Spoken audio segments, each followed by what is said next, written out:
Hey everybody, welcome to week 6. We are entering unit 6 in the course, which means we are only 3 weeks away from being done.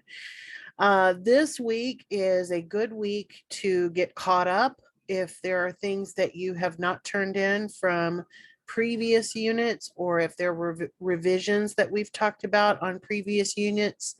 And to get a head start, of course, on writing your argument paper, which will be due at the end of week 7. So you still have 2 weeks to do that, but this is a good time to go back and review everything that we've been working on.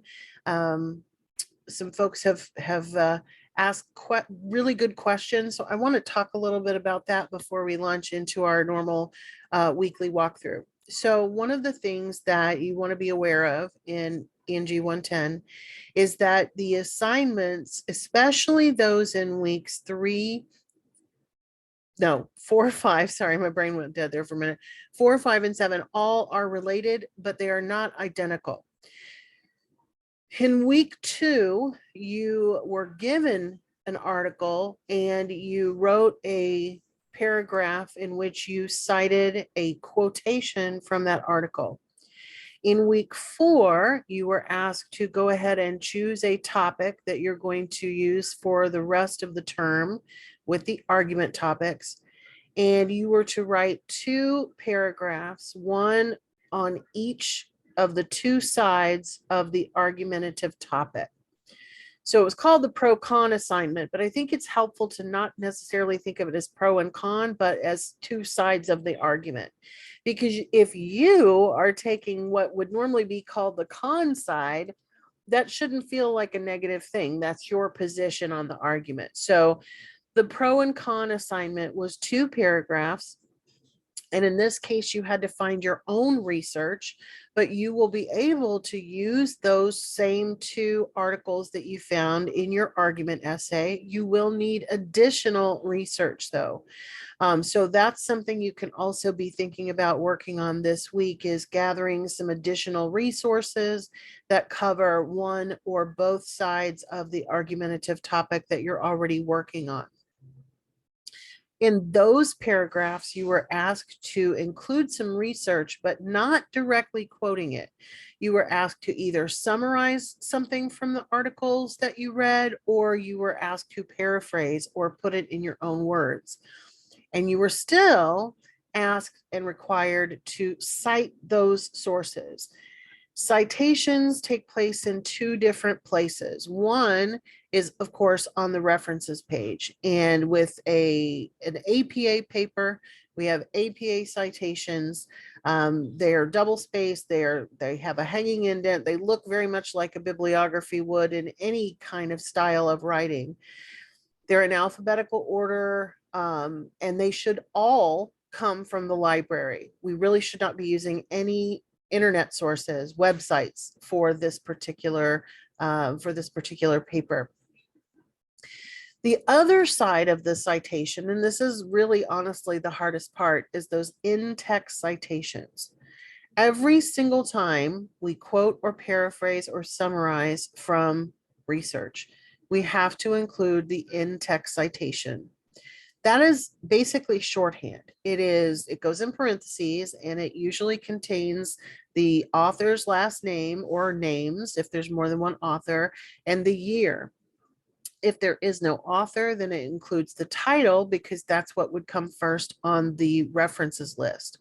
So it's really important that you create your references list before you worry too much about anything else, because you're going to need that in order to cite those sources within the paper itself.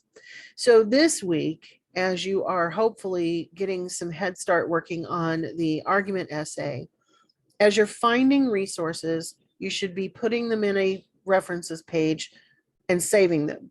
Even if you don't end up using them, it's going to save you a lot of time in the long run. Also, don't forget that in the library, when you are pulling sources from the library, you are getting or able to get, if you look for it and choose it, you are able to find the actual APA citation. So I'm going to review that with you guys once again, so that because that's a skill that you're going to use next week as you are creating the paper.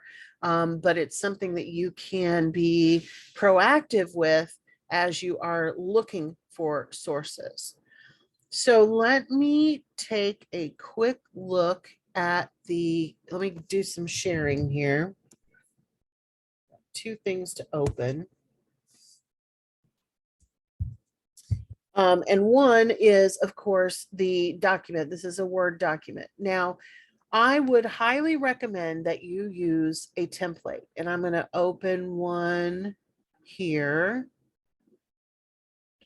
No, I don't have one that's saved.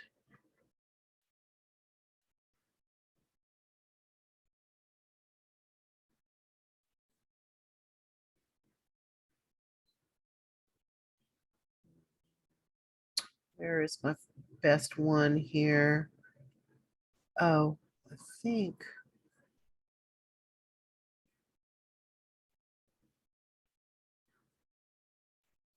Thought I'd opened it more recently, but apparently I have not. Oh, let's just search for it. Okay, APA. This one will work. Oh, this is the one I want. Okay. So when you pull up an APA template, you can use the one that's in Unit 1. You can use the ones that I have put in the announcements. But this is what an APA paper will look like. So the only thing that you're really going to need this week as you're going through is I want you to be planning ahead and putting your references on here. So you should, if you've done all your other previous assignments correctly, you should have two. I don't know that this does not seem to be sharing. Let me double check. Yeah, it's not sharing. There we go. Okay, now we're sharing. This is the template. So you have the cover page, your essay eventually will start on page 2. But this week, as you are locating sources, I want you to be filling in your references page. And especially those of you who have 2 valid sources from the assignment in Unit 4, you can go ahead and put those on this page and save them and have it ready to go. So if I were doing this assignment and I have a paper that's due next week, I am going to use this document and I'm going to save it as argument draft. Okay, so I'm going to save this in my documents folder. I don't want to save it.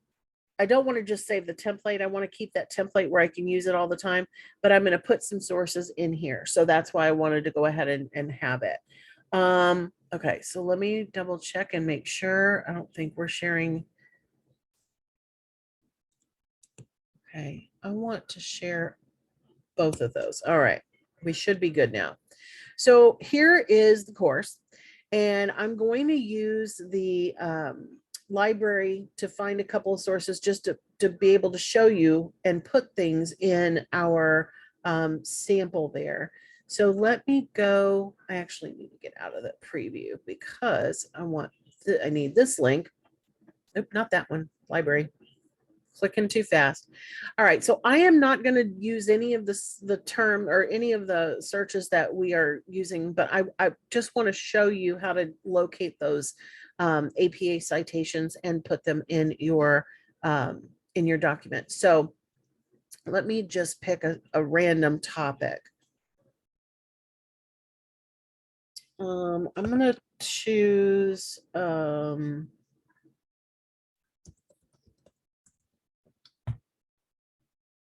there we go. Let's just choose depression and anxiety. Those are always fairly easy to research, and there's always tons and tons of articles about them. As you can see, 3,443,000 plus in the post stuff. We definitely want to limit ourselves to full text because we want to be able to read the whole thing. I do not care if you choose or don't choose peer reviewed. I will say that peer reviewed sources are sometimes extremely technical.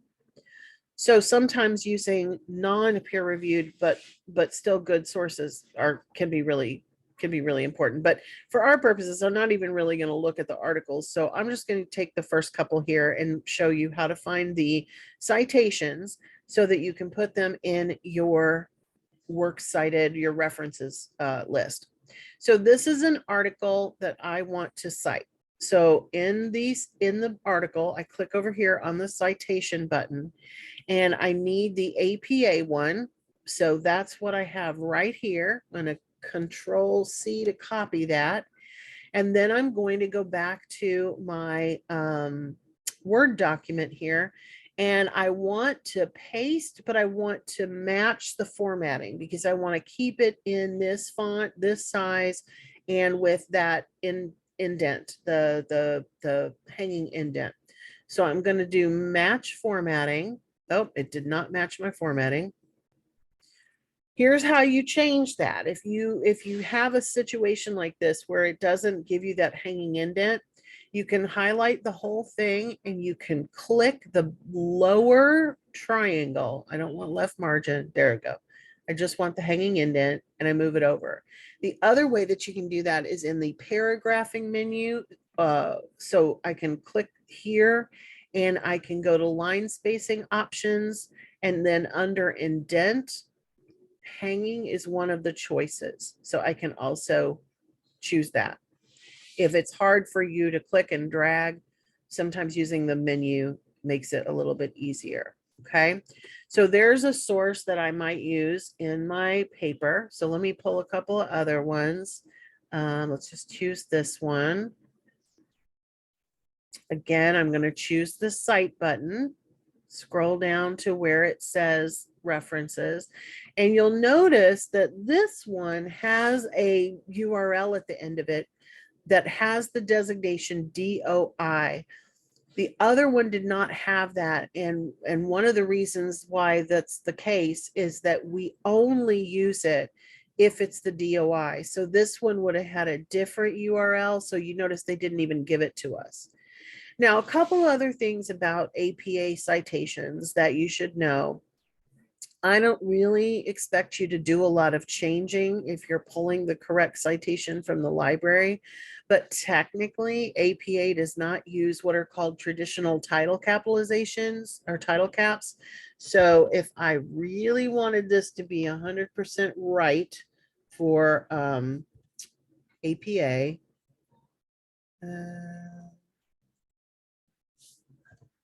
proper nouns are still capitalized, and the first words of both the title and the subtitle are capitalized, but all the other words are not.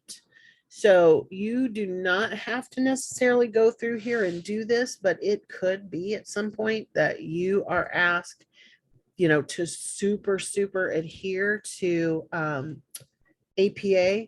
And so we would want to uncapitalize those. Now you'll notice also that the journal titles, National Health Statistics Report and JAMA Pediatrics, those titles get italics. So in my paper, if I were going to mention JAMA Pediatrics, like if I were to say something like in a recent article in JAMA Pediatrics, it would have that same thing. In fact, let me show you what that would look like. I don't want that to be the first paragraph though. So let's just start a new paragraph. In italics, JAMA Pediatrics.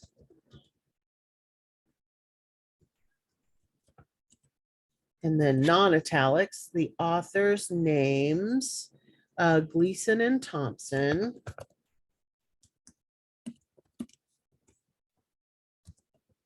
And then I have to have my in-text citation. So in this particular case, the year is 2022. That's what I'm going to put here. Argue XYZ. whatever I want to say from them.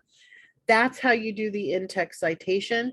If you don't want to mention the author's names, especially if you have a case where, like with this one, where you have a whole bunch of authors, then you may only want to refer to National Health Statistics reports, and then you'll put the author's names in the in-text citation alone. Another note on the references, these will ultimately need to be in alphabetical order. So right now they are backwards. So I can manually take that and move it up there. The other thing that you can do, which I absolutely love when I discovered this, is I can have Microsoft Word alphabetize it for me. Notice it just flips them. So the A to Z is how you would alphabetize. Okay. All right, so that will give you some things to do this week. If you are, done with everything else, that will give you some tasks. So let's go back to the class and take a look at the materials for this week. All right, so let me turn on the student view so it looks right for you. And then we can go to unit number 6.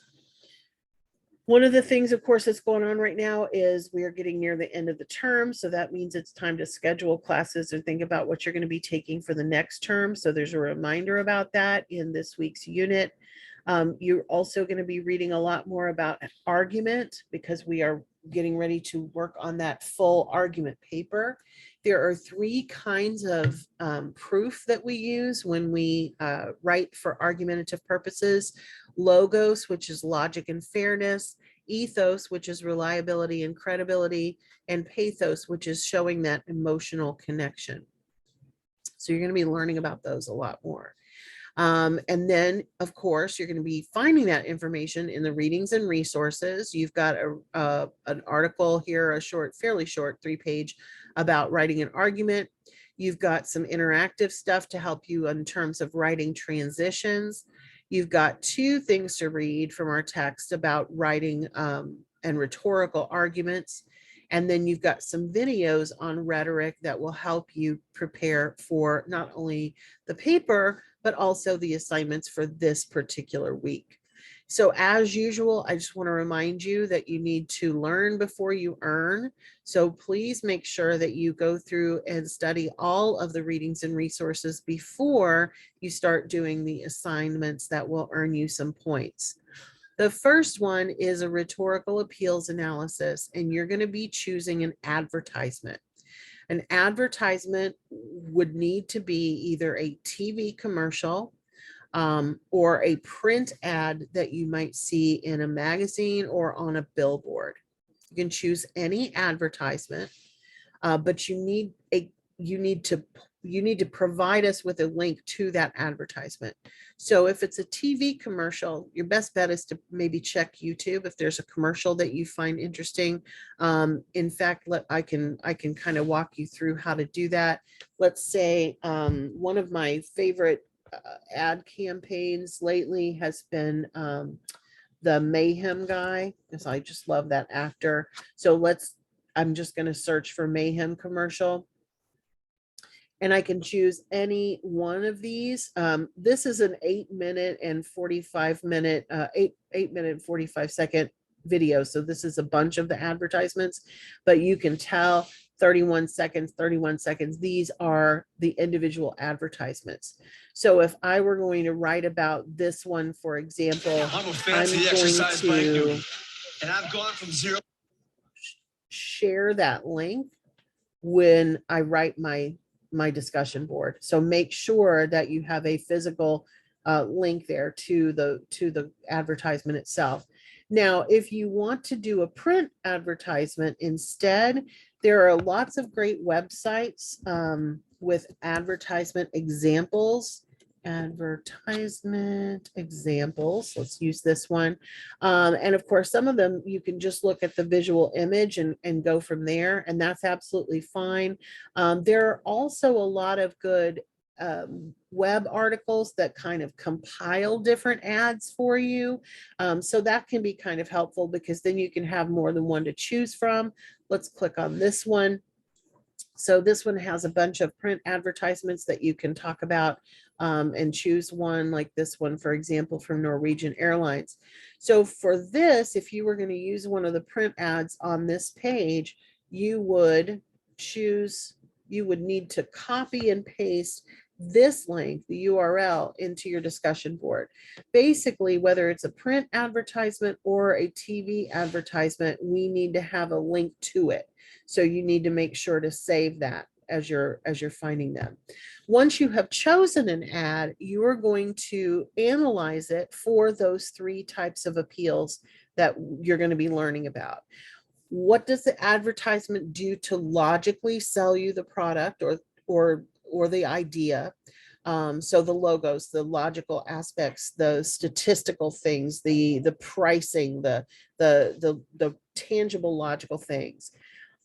Advertisements, of course, play on emotions a lot. So you may end up having more to write about with the emotional or pathos with the advertisement. And then finally, you're going to talk about the ethos or the trust. And that really has less to do with the stuff that's actually in the advertisement than it does with the company itself. So for example, a lot of people end up choosing a Coca-Cola ad or a Nike ad, some company that we know really well and that has been around for a long, long time. And so that can help us understand them more or build credibility or trust. So you're going to have 3 things about that advertisement that you're going to talk about. What is it logically doing? What is it emotionally doing? And what is the ethical component or the ethos behind the ad and or the company? Then, of course, you're going to post that by Wednesday and then come back and respond to 2 classmates by the end of the week. We've been having a lot of struggles, not just in our class, but across the board this semester, this term, in getting people to come back and respond to others. But it's not a discussion if there's not some back and forth. So please, please, please make an effort to do that this week. And then finally this week, you have, as we did in Unit 3, instead of a writing assignment, you have a knowledge check. And just like in Unit 3, it's 10 questions. You have the ability to take it more than once. So that's where you're going. But your big thing is this week, you should still be working on your argument essay, gathering new resources, going ahead and drafting, writing, putting things on paper, whatever the case may be. We will talk a lot more about it next Monday. But just as a reminder, you don't have to get into Unit 7 to get that assignment sheet. You can go back to Unit 5 and Unit 4. In the assignment for Unit 5, this first link is the argument essay assignment sheet. And in fact, when you click on it, you see it even says it's not due until week 7. So you haven't already printed this out or saved it, please do. This should be your guiding, this should have all your guiding principles as you are looking for sources and putting together a rough draft. If you have questions during this week, please reach out. I'm happy to help you with it. Give me a shout on email and we can work it out. But you shouldn't be changing topics. You should be using the same one that you've been using for Unit 4 and Unit 5. And if you have late work that you have not turned in yet, please, please, please do it sooner rather than later, because all of those previous assignments and getting the feedback on them will help you with this assignment, which is the major component for the course. All right, those are your marching orders. I will see you back here next Monday if I do not talk to you in the meantime. So everyone take care and happy arguing.